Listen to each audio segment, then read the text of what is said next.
pribadi itu jelas agak susah meminta nanti akuntabilitasnya, karena rencananya memang mestinya berasal dari APBN. Walaupun kalau dari tim di Kementerian Keuangan tempo hari jumlahnya itu sudah susut sangat banyak.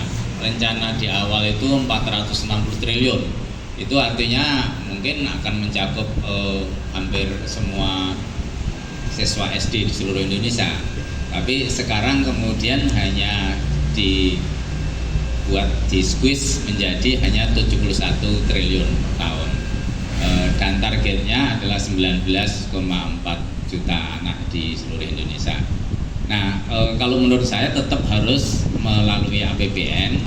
Ya, kita apresiasi tentu saja kerelaan hati Pak Prabowo untuk menggunakan dana pribadi. Kalau menurut berita di medsos itu beliau kan termasuk yang dulu dengan teman-teman seangkatan di TNI sering ya kasih duit-duit pribadi. Tapi kalau kita mengelola negara mestinya kita tetap harus salurkan melalui jalur formal yang juga jelas akuntabilitasnya.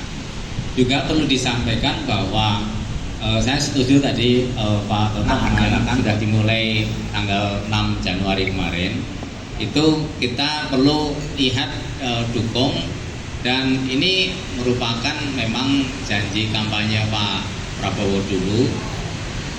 Mestinya sudah sejak tahun 2023 itu bulan November kira-kira beliau menyebutkan untuk yang pertama kali kalau saya nanti jadi presiden akan program yang pertama adalah makan siang gratis waktu itu, dan alhamdulillah dipenuhi, paling tidak dipenuhi, karena banyak janji politik itu yang seringkali bagus di awal tapi tidak dipenuhi. Paling tidak oke, kita apresiasi ya ini dipenuhi.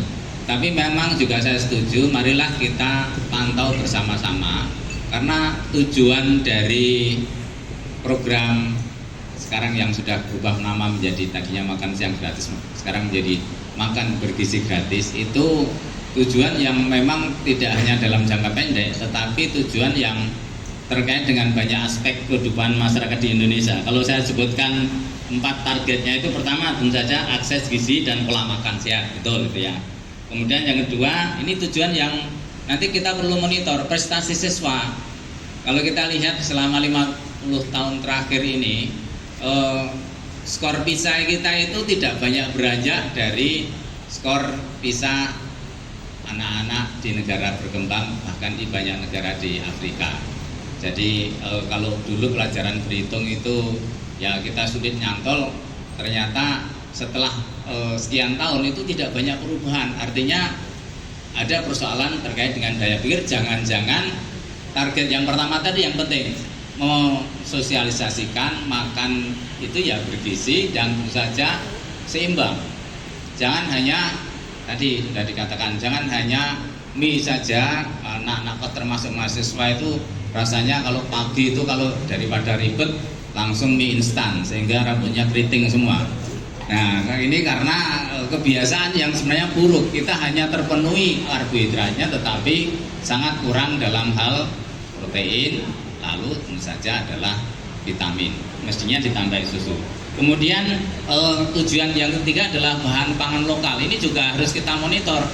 Jangan-jangan sebagian besar nanti juga kita datangkan dari luar. Dulu ada program, ada tambahan konon pakai susu, tapi kemudian susu karena terbatas, ada wacana susu ikan. Saya malah belum pernah lihat itu susu ikan itu. Belum pernah merasakan juga ya? Belum pernah merasakan ikan yang mungkin masih banyak proteinnya.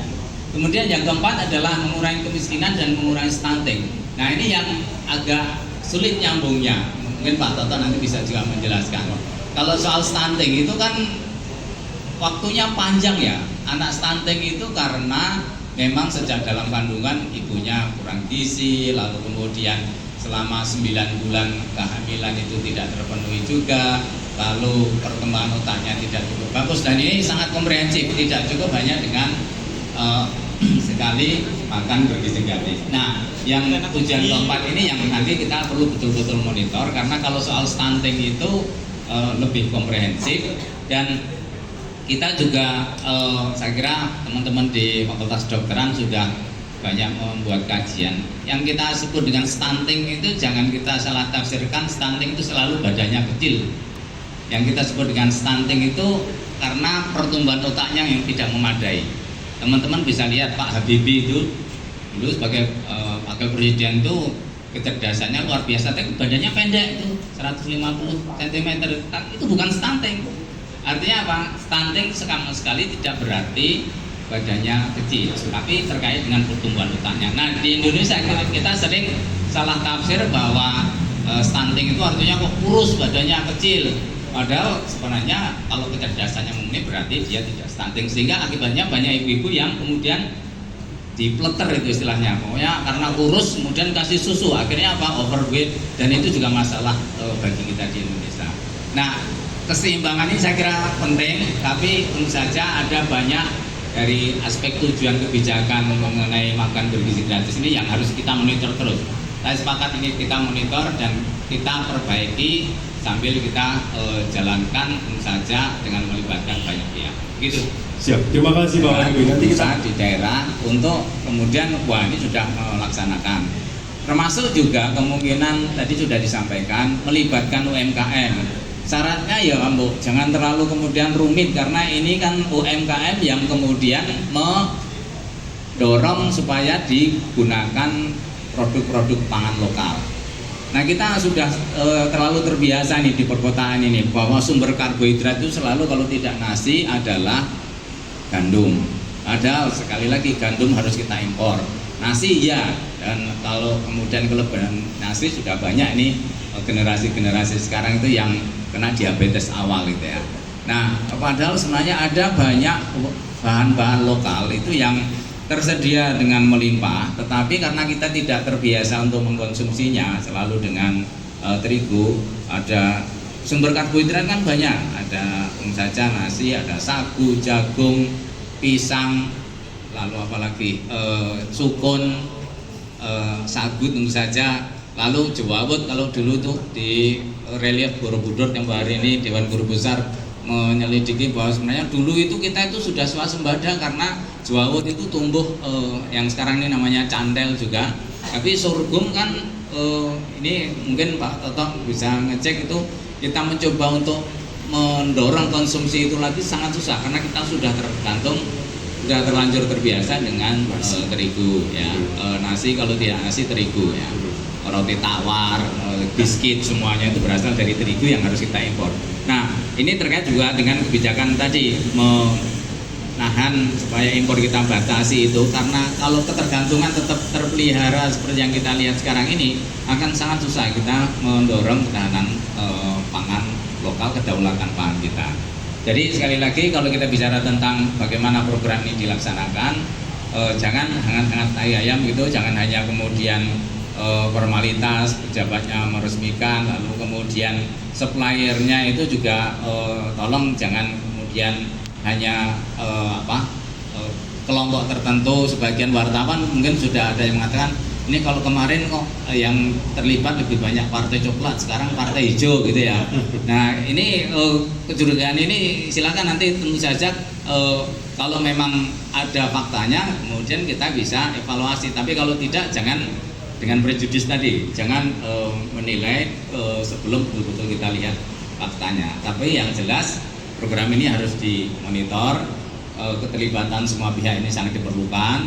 Marilah kita mulai dengan kepercayaan, dengan thinking positif terkait dengan program ini. Tapi juga marilah kita bersama-sama untuk kemudian mengelola ini dengan baik, karena kalau kita lihat sekian banyak tujuan yang tadi disampaikan itu memang harus betul-betul komprehensif. Ini terkait dengan juga suplai pangan, industri pangan kita, ini terkait dengan bagaimana nanti rekanan yang akan melaksanakan program ini supaya tetap juga transparan. Jangan sampai kemudian yang menyediakan itu di sub kontrakan itu sudah 10.000 itu minimal, tapi kalau di daerah mungkin masih cukup bagus gitu ya. Kalau di kota di sini ya soto saja sudah 20.000, tapi 10.000 di sini mungkin tidak seberapa, tapi di kampung mungkin masih sangat berharga dan itu akan mendorong masuknya produk pangan lokal. Tapi sekali lagi kita harus betul-betul pastikan penyedianya juga melibatkan UMKM, melibatkan banyak supplier lokal. Jangan sampai juga membunuh ini penyedia juga yang kita masak di kantin gitu ya. Ini hal-hal yang kelihatannya sepele, tapi kalau kita tidak monitor betul-betul ini akan terancam juga ada banyak persoalan nantinya program ini. Gitu Mas Adit. Siap.